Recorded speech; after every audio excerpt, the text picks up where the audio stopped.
بسم اللہ الرحمن الرحیم۔ السلام علیکم۔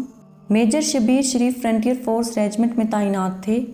3 دسمبر 1971 کو جب وہ سلیمان کی ہیڈ ورکس کے قریب ایک کمپنی 6 FF ریجمنٹ کی قیادت کر رہے تھے، انہیں سلیمان کی سیکٹر میں جھرموک اور بیری والا گاؤں کی نگرانی کے لیے اونچی بند پر قبضہ کرنے کا مشن سونپا گیا۔ ان مقامات کی حفاظت آسام ریجمنٹ کی ایک کمپنی سے زائد فوج کر رہی تھی، جسے ایک ٹینک اسکواڈرن کی پشت پناہی حاصل تھی۔ اپنے مقصد کے حصول کے لیے میجر شریف کو دشمن کی بارودی سرنگوں اور 30 فٹ چوڑی 10 فٹ گہری دفاعی نہر سے گزرنا تھا۔ یہ کام انہوں نے دشمن کے خودکار ہتھیاروں اور توپ خانے کی باری فائرنگ میں سر انجام دیا۔ کمپنی کی قیادت کرتے ہوئے میجر شریف دشمن کے سامنے سے حملہ آور ہوئے اور ہندکوں میں مورچہ بند دشمن کو باہر نکال دینے میں کامیاب ہو گئے۔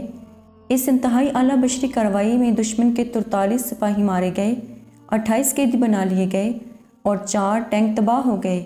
اگلے 3 دن اور رات دشمن یک کے بعد دیگرے جوابی حملے کرتا رہا، جسے میجر شریف نے ناکام بنا دیا اور اونچے بند پر اپنی بہتر پوزیشن برقرار رکھتے ہوئے دشمن کی 2 بٹالین کو روکے رکھا۔ 5 اور 6 دسمبر کی درمیانی رات دشمن کے ایک حملے کے دوران میجر شریف نے اپنے مورچے سے باہر آ کر دشمن کی 4 جٹ ریجمنٹ کے کمپنی کمانڈر کو قتل کر کے اس کے قبضے سے اہم دستاویزات حاصل کر لیں۔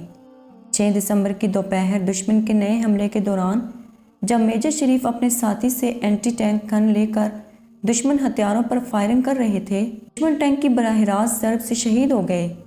میجر شریف کو 1965 میں ستارہ جرات دیا گیا تھا اور 1971 میں نشان حیدر عطا کیا گیا۔ جزاک اللہ۔ امید کرتی ہوں کہ آپ کو آج کی ویڈیو پسند آئی ہوگی۔